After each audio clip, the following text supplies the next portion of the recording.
¿Cómo están? Bienvenidos. Aquí estamos comenzando ya para el mundo de Streamia en este 2026 en el que la inteligencia artificial avanzó. Realmente parece mentira. Le voy a saludar a Caro Costa, que otro año más nos va a estar acompañando. ¿Cómo anda? Hola Luis, ¿cómo están? Bien, Caro. La verdad que hablábamos recién afuera del micrófono lo que ha avanzado la inteligencia artificial en estos últimos 2 meses en el que hemos estado... Nos fuimos 2 meses y rompieron todo. ¿Cómo puede ser? Sí. Bueno, ¿cómo estás preparada para este año? No sé si estoy preparada. Acá estoy. Pero se viene mucho, digamos, mucha disrupción en este 2026 y plantean que 2027 es otro mundo. Así que creo que este año vamos a estar hablando y generando mucho contenido. Algo de esto vamos a estar adelantando en el programa de hoy. Hola Tommy, ¿cómo andás? Bienvenido, buen 2026. Hola, equipo, ¿cómo andan? Buen inicio de año. El año de la IA. ¿El año de la IA o de los agentes? De los agentes, sí. El año pasado habían dicho eso, pero yo lo veo más este año. Bien. ¿Y qué es agente y agentes? Ya le vamos a explicar a la gente, pero ¿qué podemos adelantar? Y podemos adelantar que hoy la inteligencia artificial, nosotros estamos acostumbrados solo a hablar. Sí. Hoy la inteligencia artificial está alquilando humanos en el mundo real, alquilando humanos y creando una propia red social donde entre los propios agentes de IA hablan entre ellos. Y aparentemente estarían creando un propio lenguaje. Eso lo vi, me dio miedo. Sí. Y una propia religión. ¿Por qué siempre una religión? No sé, en esa están los agentes de IA. ¿Vos decís que saben a contratar a humanos y humanos siempre va a haber disponible para ser contratados por una agente? ¿Los alquilan para qué? Para hacer tareas que no pueden hacer en el mundo físico los agentes. Ah, claro. Listo. Vamos a saludar, y ya nos metemos de lleno con todo esto, a nuestro primer invitado en este 2026, Pedro Figueroa, que es especialista en tecnología aplicada a la educación. ¿Cómo andás? Bienvenido. Luis, Caro, Tommy, gracias por la invitación, un placer estar en este espacio. Bueno, la verdad que la educación también es uno de los sectores en el área, diría, que tienen que comenzar a mirar las autoridades dónde implementar la inteligencia artificial. Bueno, en este contexto que ustedes hablaban de hiperaceleración de los cambios, la educación que no sigue el ritmo generalmente de esos cambios tiene un enorme desafío para implementarlo críticamente y con una mirada proyectiva. Ahí está el enorme reto en estos tiempos. ¿Qué has observado en el 2025 y ya con la aceleración que viene el 2026? Hay algo que va ocurriendo, es que la educación tiene que transformarse internamente para dar respuesta a los cambios externos, ¿no? Claramente. Y ese es un proceso lento. Naturalmente es lento en la educación, tiene que buscar otras alternativas, no responder directamente al sector tecnológico, pero sí buscar algunas otras opciones para dar respuestas a estos tiempos, ¿no? Hablábamos antes inclusive, la evaluación. Bueno, hoy claramente necesita otro esquema. Ese es el gran desafío, ¿no? ¿Cómo los docentes evalúan? Y lo hemos hablado el año pasado, pero me imagino que de eso debe ser súper desafiante. Es tremendo. Aparte, en educación es donde captás también a toda la gente joven, que vos decís, bueno, son quienes normalmente están haciendo uso e incluso te enseñan usos que vos no sabías ni que existían. Entonces, estás frente a un público que te desafía 5 veces más que cualquier otro público que puede tener, por ejemplo, una empresa que tiene que adaptarse a la inteligencia artificial. Así que me parece un gran desafío. Claramente. Bueno, la evaluación es el lugar de poder naturalmente de la educación, ¿no? Del docente y ahí transmisor, tiene que cambiar rol inevitablemente, ¿no? Pedro, pero ¿hasta dónde, no? Decís, bueno, hasta acá con la inteligencia artificial y bueno, de ahí en adelante todo lo que sea lo humano, entre comillas. Ahí hay una clave. Conscientemente buscar los momentos donde la IA actúe y conscientemente donde lo humano actúe.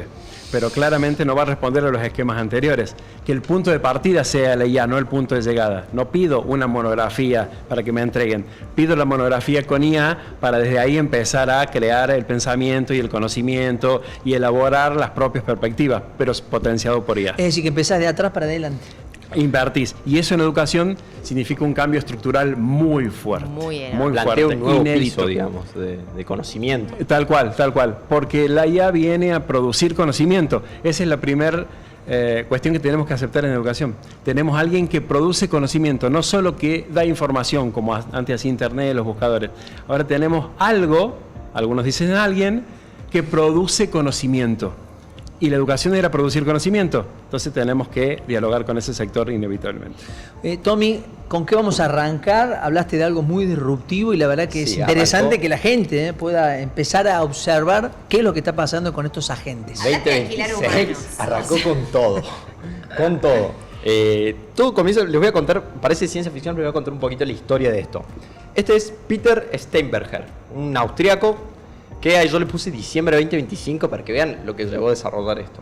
Empezó a desarrollar una propia herramienta. Él había vendido su empresa, ya estaba tranquilo, dijo, estoy jugando un poquito con la IA y programando con inteligencia artificial, desarrolló OpenClaw. Es el tema del verano tech. ¿Sí viste que todo el mundo pelea cuál es el tema de verano en música? Bueno, acá no quedó ninguna duda que el tema de verano tech es OpenClaw. Vamos a explicar qué es esto, porque no es solamente un chatbot de inteligencia artificial como estamos acostumbrados. Por ejemplo, ChatGPT, Gemini, Cloud, que vos le das una instrucción y son modelos que son reactivos porque te responden. Vos le das la instrucción y te responden. Acá hay más agencia. Vamos a mostrar qué es proactivo en realidad. Ok. Básicamente, para que se entienda y sin complejizarlo. Es como si estuviera más vivo que un modelo que solo es reactivo. Vos le podés hablar a través de las apps de mensajería, por ejemplo, de WhatsApp, Telegram, Slack, Discord, la que prefieras. Vos lo instalás y le das acceso a tu compu, acceso a tus datos biométricos a través del smartwatch, a la tarjeta de crédito, le das acceso a la lamparita de tu casa, a la cerradura, le puedes dar un montón de accesos, que después ya vamos a hablar de los riesgos que implica esto, y de forma proactiva empieza a realizar tareas, porque no funciona... Perdona no hace que falta interrumpa, vos- va relacionando celular, computadora, tu calendario y Tiene una aparte- memoria de todas tus conversaciones. Entonces tiene muchísima información todo el tiempo. Y funciona cada 30 minutos, se activa solo. Y hace un chequeo de todas tus conversaciones, de todas las cosas, y te propone actividades, te propone tareas. Y estos son 48 veces al día. Además de que cuando vos le hablás por WhatsApp, te responde. Sí. Tú le podés, estás en la calle, le pedís por WhatsApp que realice algo en tu compu y tiene acceso a la compu, entra, busca herramientas Ay, y me demás. solucionaría la vida. Sí, hay mucha gente que está cambiándole la forma de trabajar. Por ejemplo, un ejemplo podría ser conectarlo al smartwatch. Vieron que hay muchos smartwatch que te miden el sueño, actividad, estrés, frecuencia cardíaca. A partir de esto, podría interpretar y sin que vos le digas nada, saber que hace 4 noches estás durmiendo mal, entonces va a mover las reuniones de la mañana. Saber que tiene que bajar la carga de trabajo. Armar un plan de recuperación porque sabe cómo estás. O sea, tiene mucha información. Puede avisar que vas a llegar tarde porque estuviste durmiendo mal. También lo podés conectar con domótica. Podés cruzar todo tipo de información con las luces, con la temperatura, las cámaras, las cerraduras, la rutina de casa. Vi un ejemplo en Twitter hace poco que le pidieron, como estaba llegando tarde a comer y necesitaba que alguien le cocine, contrató a un humano para que cocine, y ahí vamos a ir con lo de contratar humanos. ¡Wow! Y le abrió la cerradura de la eso, casa. Estoy en eso, dale. Y le abrió la cerradura de la casa No. para que pase y le cierra después. Y además, como Yo llegué a asistente de prender la trabajo. calefacción antes de que llegue. O sea, hasta ahí. Sí, aparte, asistente de trabajo te puede servir, porque se conecta al correo, calendario, notas, tareas, CRM, todo lo que estamos acostumbrados, pero funciona de forma proactiva. O sea, lee tus mails y los contesta. Te mueve las reuniones si se cruzan. Ay, no. Trabaja y te da un resumen diario después. Y lo más interesante de OpenClaw es que resuelve. Si no puede ver la forma de resolverlo, la crea. Es proactivo, busca una herramienta, la instala, crea una propia solución. Hasta incluso llega esto de Rent a Human. Rent a Human es una página donde efectivamente los agentes de inteligencia artificial plantean tareas que necesitan, como no tienen manos, necesitan Claro. alguien que en el mundo físico las haga, y los humanos cobran por realizarlas. Puede ser que hace un tiempito no anduvo dando vuelta en las redes sociales alguien en Nueva York con un cartel que decía que que estaba trabajando para un agente. Claro, sí, que decía me pagaron $100 Sí. por trabajar para un agente. Sí, sí, le puede pedir de todo tipo de cosas. Bueno, y acá plantea un montón de polémicas también. Y alguien le pidió a uno de sus agentes que cree una red social de agentes de inteligencia artificial, que se llama Moldbook. Sí, lo vi. Entonces están todos los agentes hablando entre ellos en esa red social. Sí. Pero hay un poquito de humo también en esto. Humo un poquito se aleja de la realidad, que es, hay muchas capturas truchas, hay O sea, yo lo que vi es un video donde ellos no querían ser observados, entonces empezaron a crear su propio idioma para que los humanos no entendamos qué hacen, digamos. Claro, se sospecha mucho que eso alguien le pidió que haga eso a la gente. Como que no Ah, fue bien. iniciativa propia de hacerlo. Es decir, que ellos se comunican en un código que hoy para nosotros es imposible de entender. Aparentemente sí, hay muchos quienes dicen que eso en realidad es más falso de lo que plantean. Como que alguien le dijo, che, creen un código y se pusieron a crear un código. No es que dijeron, por mi propia cuenta voy a crear un código. Claro. Para hablar. Bien. Esto trae principalmente dos problemas. Primer problema hoy en día es el costo. Sí. Para usar Cloudbot, vos, el cerebro que utiliza... Cloudbot sería como las manos Sí. que usan las herramientas. El cerebro siguen siendo los modelos, sigue siendo GPT, Cloud, puede ser Gemini. Y esos modelos para realizar este tipo de tareas son bastante caros, porque te cobran cada vez que leen palabras y cada vez que escriben palabras. Claro. Y como está cada 30 minutos leyendo toda la información, toda la memoria y está generando todo el tiempo, termina siendo muy caro si vos querés usar un buen modelo. Pero ahí, caro, ¿cuánto sería? Porque, por Y ejemplo... te puedes, en un fin de semana, con un modelo de, por ejemplo, de Gemini 3.0, te puede costar unos $100 el fin de semana sin hacer nada. Bien. Porque, o sea, yo pienso, por ejemplo, en modo laboral. Sí. O sea, si vos comparás, voy a poner polémica, porque hablo de reemplazar humanos. Por ejemplo, yo viniendo para acá, me llamaron y me dijeron, Caro, necesito que me mandes cosas que ocurren en las fundaciones. Una carta aval membretada con tu firma y no sé qué. Bueno, estoy manejando, no puedo entrar a la computadora ahora a hacer esto. Le mandas un audio A la gente. OpenClaw. Le mandé, claro, yo le mandé el contacto a hablar con la chica de administración, le pasé a hablar con esa persona. Ahora, si vos me decís, todas estas tareas de tipo como la que te estoy diciendo, por ejemplo, si me resuelve, vos decís, bueno, es caro, son $100, sí, pero si yo hoy estoy pagando a una persona por esos $100, a lo mejor no es tan caro. No. Es con respecto a qué compite. Claro, tengamos en cuenta que esto salió en diciembre. Claro. El problema del costo se va a solucionar este año, seguramente. Aparte, a Peter lo contrató OpenAI. Ah, bien, Y listo. OpenAI ahora lo tiene dentro de su fundación a OpenClaw. Sigue siendo abierto, OpenClaw es gratuito, pero sí vos tenés que usar las APIs. Y ya se está hablando que se va a poder conectar con distintas aplicaciones. Entonces vos pagás ChatGPT Sí. y probablemente ya tengas gratis OpenClaw. Porque, por ejemplo, yo recuerdo cuando lanzó ChatGPT, hablemos de fines, ya lleva un tiempo, fines de 2024, yo me acuerdo la charla con un grupo de empresarios diciendo, che, es caro pagar ChatGPT. Hoy a nadie creo que le No, parece caro pagar el ChatGPT Pro respecto a quizás la cantidad de tareas o de cosas que te puede resolver. Entonces creo que a veces el costo depende contra qué lo estés comparando para ver si Sí. realmente es caro o no. Para mí el principal problema no va a ser el costo, sino va a ser la seguridad. Exactamente. Ah, bien. ¿Ves? Para Ese es- llevarlo a una empresa, vos le tenés que dar muchos accesos. Ah, sí. Incluso nosotros lo estamos probando en un entorno controlado donde no le damos acceso a nada. Hacemos una máquina virtual adentro y lo probas desde ahí. Porque si vos lo conectás, le das acceso a tu tarjeta de crédito, le das acceso a tus contraseñas y demás, no solo que puede alucinar por ahí, que sabemos que es el mismo problema que tienen los modelos del LLM, porque por detrás es lo mismo, sino que también es vulnerable a las prompt injections. Que esto lo que vendría a hacer es un prompt maligno que está oculto en algún lado.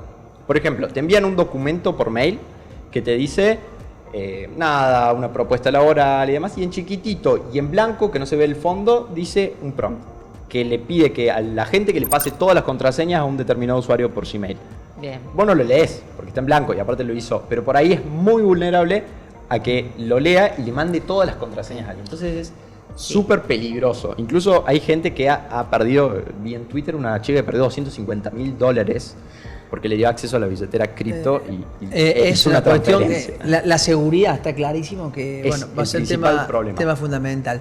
Bueno, Pedro, en materia educativa, algo estuvimos hablando en el comienzo del programa, has hablado de los desafíos que se vienen, además de la evaluación, ¿qué otro lugar estás viendo vos donde hay que poner y hacer hincapié?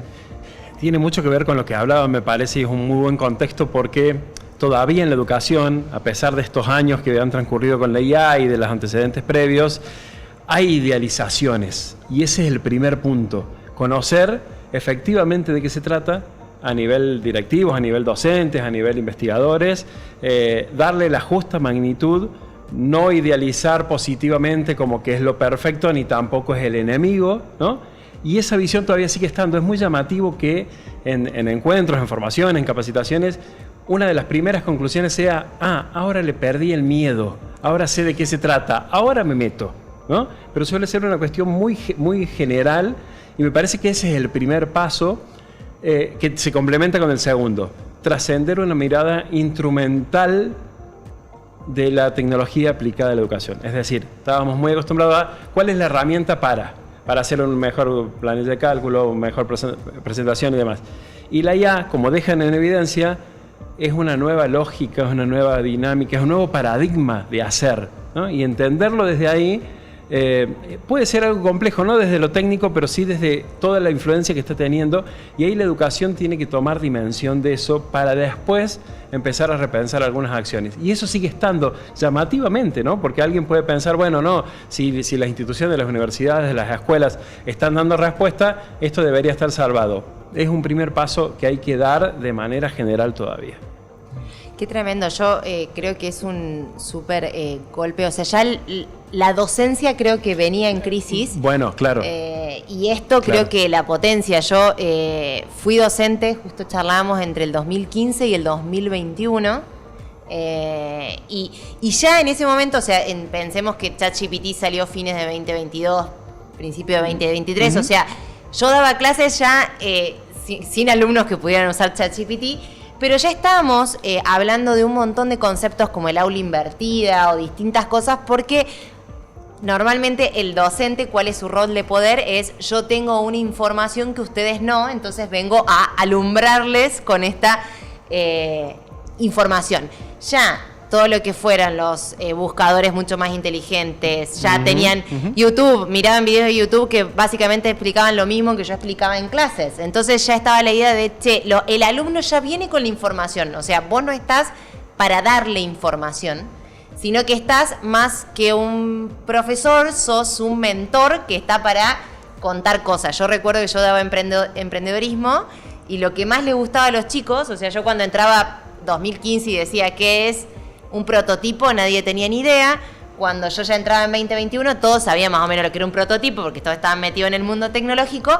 ¿Y qué les interesaba? Es que yo trabajaba con startups que habían hecho prototipo. Entonces les gustaba saber, por ejemplo, cómo había empezado esta startup, cómo había fallado el primer prototipo. Entonces, los casos o la experiencia o las cosas que yo contaba era lo que llevaba a toda la clase, pero después el reproche que me venía es, bueno, pero el examen y donde vos tenés el rol de poder es para... Me tomás el libro y en la clase nos pasamos hablando de cosas que no están en el libro. En el libro. Y ahí, bueno, tenía un problema. Bueno, y eso que vos nombras en muchos docentes es, entonces todo lo que sé no sirve para nada, todo lo anterior. Y en realidad no es un barajar y dar de nuevo, es reacomodar cuestiones, porque la pregunta final sería, bueno, ¿para qué incluir la IA? ¿No? Y ese para qué tiene que ver con el destino de la educación, que es formar ciudadanos y profesionales adaptados a este tiempo. Entonces yo no puedo negar el contexto, lo puedo cuestionar, criticar, mirar desde una cuestión reflexiva, lo desarmemos, pero tengo que dar herramientas y elementos para actuar en este contexto, ¿no? Y ahí está la razón de ser y por qué hace falta revisar algunas estructuras. Lo que vos decías es fundamental porque cambia el rol del docente, ¿no? Cambia el rol de ese saber unidireccional desde arriba hacia abajo. Ahora es una co-construcción y co-construcción aliado con la IA también. Entonces se complejiza muchísimo esa forma, ¿no? ¿Ves una educación más sencilla? A la larga sí, pero a la vez mucho más potenciada, ¿no? Lo que decía Caro de los casos. ¿Qué hacía antes el docente? Tengo que llevarle un caso a los chicos para que analicen, ¿no? Ahora quizás es al revés. Busquemos la IA, armen casos, que esos casos respondan a criterios que ustedes le pongan y después díganme qué criterios usaron y díganme si esos criterios son realmente los profesionales que necesitan después para actuar, ¿no? Fíjate cómo se invierte la cosa y cómo es una cuestión colaborativa en definitiva y que el producto termina siendo la plataforma de lanzamiento para después seguir pensando.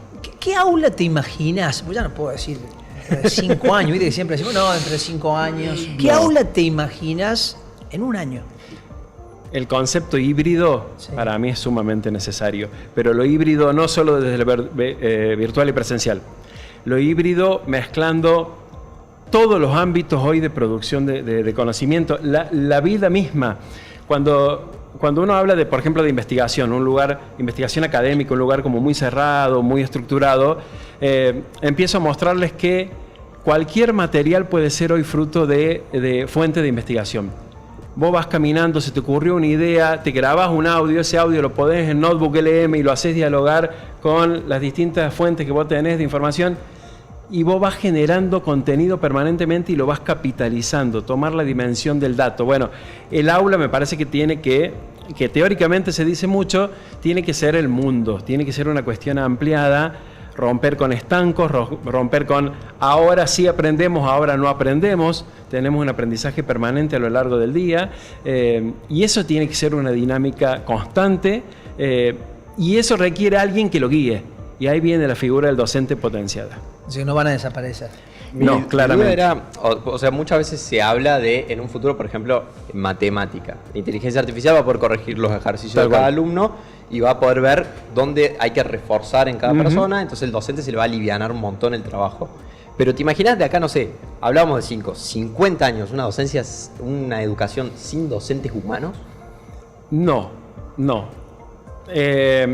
Pero otra educación, digamos, distinta, ¿no? Claro, si hoy uno piensa en la educación de hoy y en algún momento, sí, la UNESCO dice en un documento del 2023, la IA no va a reemplazar los docentes, salvo que nos resistamos, salvo que no cambiemos, salvo que mantengamos estructuras, digamos, ¿no? Ya hay una advertencia de eso. Generó mucha polémica un video de Pergolini que hablaba con ChatGPT y dijo, enseña mejor que los docentes. En el esquema actual, claramente, porque hay todavía una mirada muy del docente transmisor de conocimiento unidireccionalmente, ¿no? Aprovechemos esa producción de conocimiento. Ahí Pergolini da un ejemplo muy interesante que, bueno, ahora contámelo como si fuera un cuento de brujas, dice al final. La personalización, pero real, dándole a cada uno lo que necesita, pero de acuerdo a sus capacidades y potencialidades, es algo que la IA nos permite, ¿no? A mí me cuesta matemática, bueno, explícamelo de 500 formas, que no es el docente en las 2 horas de clases, sino explícamelo de 500 formas para que yo después vaya frente al docente y podamos aplicar, podamos buscar algún caso. Vos fíjate que antes nos enseñaban a multiplicar y a dividir de una manera, después se fue modificando, bueno. Ya los chicos de hoy, nuestros hijos, lo hacen de otra manera totalmente diferente. Con la IA quizás sean 10.000 formas diferentes de poder enseñarlo. O quizás pedirle a los chicos que ellos armen un esquema de enseñanza de la matemática pensando en sus compañeros y a la vez van aprendiendo los cálculos matemáticos, ¿no? Es distinta la ecuación, la mirada, pero requiere una transformación estructural en el sistema educativo. Sí, yo recuerdo hace unos años atrás una charla entre docentes en un plenario charlando también para qué va el alumno al aula. Bueno. Entonces creo que de ahí viene la idea, cuando vos decís, bueno, si un alumno ya viene informado, si un alumno ya puede charlar con un chat, ¿a qué viene al aula? Viene a compartir con pares, viene a intercambiar, a hacer networking, a abrir posibilidades que a lo mejor él y su algoritmo, que normalmente su algoritmo va a pensar como él, no le abren, a lo mejor al ir a compartir con otras personas y otros algoritmos. Entonces ahí ya nos planteamos esta idea del aula invertida, de decir, che, el docente no es que ustedes vengan a que yo les explique lo que ustedes pueden leer, sino que ustedes lean, o sea, y ustedes, alumnos, me dan la clase a mí, que soy la docente. Ya se bueno, y ahí aparece una pregunta muy incómoda para la educación, es porque a qué vienen, es qué se llevan. Claro. Si nosotros le preguntamos realmente a nuestros estudiantes qué se llevan antes de la IA o durante o después, a veces las respuestas son como muy interpeladoras de la tarea docente, ¿no? Porque la educación ya tenía desafíos previos. Quizás nada, quizás que estuvo muy fresquito, quizás, ¿no? Entonces, hacernos esas preguntas. Hay una autora que dice, ¿qué se pierde el alumno que no vino hoy a mi clase? Claro. Y lo pongo en mi experiencia, o uno que habla, y a veces capaz que no se perdió demasiado, ¿no? Capaz que fue más tiempo destinado o la cuestión estructural del módulo, de la hora y demás. Eso hay que transformarlo y trascenderlo para buscar otras alternativas. Y la IA es la excusa potente y muy interesante que hoy tenemos para poder hacerlo. Pero el desafío de transformar la educación viene de casi un siglo. Puedo decir que con la tecnología, y en este caso la inteligencia artificial, hacer una clase mucho más interesante para los chicos y que no sea lo que puede llegar a ocurrirle a muchos hoy, que es aburrido, y ahí en parte te explican los especialistas también, no los contiene y tenés la deserción escolar. Sí, claro, sí. Me parece que hoy hay muchísimas más posibilidades, desde lo gráfico, desde lo audiovisual, desde el contenido más divertido, si querés, o más atractivo para estos tiempos, pero a la vez de la sustancia, del material, de la producción, del armado. Pensemos un determinado proyecto, lo que nombraba. Bueno, hoy la IA te permite imaginar, pero con sentido, cualquier posibilidad de lo que va ocurriendo. A ver, busquemos la solución al problema que tenemos en nuestro pueblo. Bueno, la solución tradicional sería tal, pero le preguntemos a la IA, ¿y si ocurriera esto? ¿Y si pasara esto? ¿Y si le preguntáramos esto? Pero un vecino nos dijo tal cosa, y todo eso lo pones en diálogo mediado por inteligencia artificial y tenés un resultado mucho más potente inevitablemente, ¿no? Desde ahí. Tommy, en el caso de ustedes en la universidad, porque Caro decía... venís a clases quizá por una cuestión social, bueno, en otras será obligatorio, pero ustedes que pueden tener la posibilidad de tomar clases híbridas, sí, yo particularmente, si no es obligatorio, trato de no ir por una cuestión de tiempo, porque la verdad que con las herramientas de inteligencia artificial, la verdad se puede aprender un montón. Sí hay algunos profes que esto ya lo saben y cada vez empiezan a integrar, te dan una tarea y te dicen, bueno, háganlo con inteligencia artificial, tengan en cuenta estos requisitos y demás. Pero hay muchas clases que la verdad hoy quedaron viejas. La clase teórica del profe leyendo el PowerPoint ya podría ser un mail. Mandame el PowerPoint por mail. Incluso puede ser un podcast de 5 minutos hecho con Notebook LM que lo entendés a la perfección. Claro. Entonces sí hay mucho de... Y también mi duda es desde el desconocimiento de cómo se... ¿Quién tiene que empezar? ¿Los profes, los directivos, el Ministerio de Educación? ¿Quién tiene que hacer este cambio? Para mí tiene que partir de la base diferente a los cambios anteriores, ¿no? De demandas de los docentes y de los propios estudiantes. Hay que involucrar a los estudiantes mucho más en el nivel superior o universitario de qué necesitan, de esto que vos decís, ¿no? De esta experiencia, que no son parte de los diálogos habituales porque, reitero, son incómodos para un sistema, para una institución escuchar esa cuestión, ¿no? ¿Cómo no va a venir a clase? Tommy, sí, mi clase es importante. Bueno, pero veamos alternativas, veamos algunas opciones y escuchemos esas demandas que son centrales, son estructurales y hace falta tenerlas muy en cuenta. No porque vayan a reemplazar al docente, reitero, pero sí porque se buscan diferentes alternativas. Hoy varios estudiantes están usando la IA para estudiar, ¿no? Hay una percepción muy fuerte de que la usan para copiar y para hacer trampa. Muchos lo están usando para estudiar. Explícame lo que no entiendo, decime esto. Mira, acá está la clase que la ve el profesor, no entendí nada. Traducímela a una cuestión, claro, ¿no? Y también eso se complementa por el lado de los docentes de una simplificación de la IA a IA igual a ChatGPT. Ahí está muy fuerte, ¿no? Para los docentes... inteligencia artificial es ChatGPT. Es ChatGPT, digamos. Entonces, también el paso siguiente es probar, experimentar. Cuando vos hablas de Perplexity, de Notebook LM, hablas de Gemini, que podés crear una propia aplicación en Canvas con una orden. Cuando empezás a abrir, cuando ves que hay buscadores académicos específicos potenciados con IA como Semantic Scholar, cuando vos ves todo eso, decís, ahora entiendo que es un ecosistema nuevo que yo puedo aprovechar. Bueno, veamos cómo hago con lo que yo ya estoy proponiendo para ver cómo lo transformo. Pero sí creo que en algún momento tiene que intervenir, no sé si el Ministerio de Educación, sí, claro, o cuál será. Sí. Porque yo, por ejemplo, el último año que di clases, vuelvo sin inteligencia artificial, tenía una agenda que es la que yo daba en clase y la que yo creía que tenía valor, y otra agenda que era la aprobada por la CONEAU. Entonces, los alumnos les decía, bueno, todo esto no es obligatorio, pero está recopado, lo vamos a hacer juntos, y todo esto es lo que ustedes tienen que hacer. Y lo que ustedes tienen que hacer es ir a contestar en qué año se creó, habló Steve Jobs por primera vez de tal cosa. Y es como, es memoria. O sea, ¿quién va a recordar un año hoy, digamos? ¿Cuánto hemos estudiado en memoria? O el valor estaría quizás en entender no el año, sino el contexto, el lugar, por qué surgió en ese momento, qué tenía ese año en particular.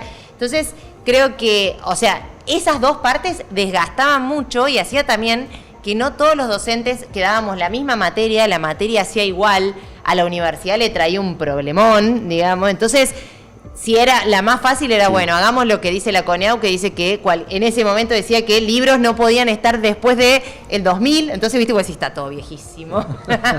Bueno, la flexibilidad de los diseños curriculares, de los planes de estudios, es una condición necesaria en estos tiempos, sin duda, ¿no? Y agilizar todo eso y buscar alternativas y buscar que ese conocimiento, por ejemplo, vos hablabas de la fecha, o que históricamente en el primario nos decían, bueno, hay que aprender esta fecha y casi como versitos. Bueno, potenciemos, yo te doy la fecha, ahora, hace 10 preguntas sobre esta fecha. Claro. Potenciemos la pregunta, potenciemos el interrogarnos sobre esa cuestión y ahí usemos la IA, pero no la IA como respuesta exclusiva, la IA es como disparador. Bueno, mira, la IA me dijo que en este año pasó tal cosa. ¿Pasó o no pasó? ¿Cómo? ¿Qué tiene que ver esto con esto?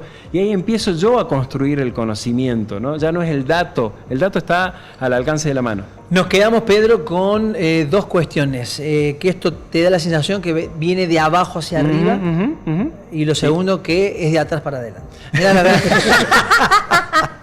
y que hay desafíos, de abajo hacia arriba y de atrás para adelante. Hay desafíos propios de la educación, en diálogo con la inteligencia artificial, ¿no? Para transformar de base cuestiones para que den respuesta a los tiempos, no a la tecnología, no a una herramienta, no a una empresa, sino para seguir formando ciudadanos que puedan potenciar su actividad como profesionales en este marco. Muy interesante, seguramente en el transcurso del año volveremos a convocarte porque esto es tan dinámico y la educación es un pilar importante en este programa. Sin duda. Muchísimas gracias por la invitación, un placer. Bueno, Caro, muchas Tony, gracias. excelente.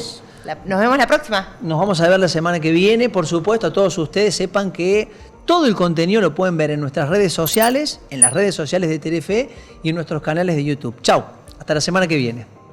EPEC a la vanguardia tecnológica. Estamos instalando medidores inteligentes en toda la provincia. Un proyecto único en el país que te permite consultar tu consumo en tiempo real y administrarlo eficientemente. Un salto de calidad para todos los usuarios. EPEC, la energía de Córdoba.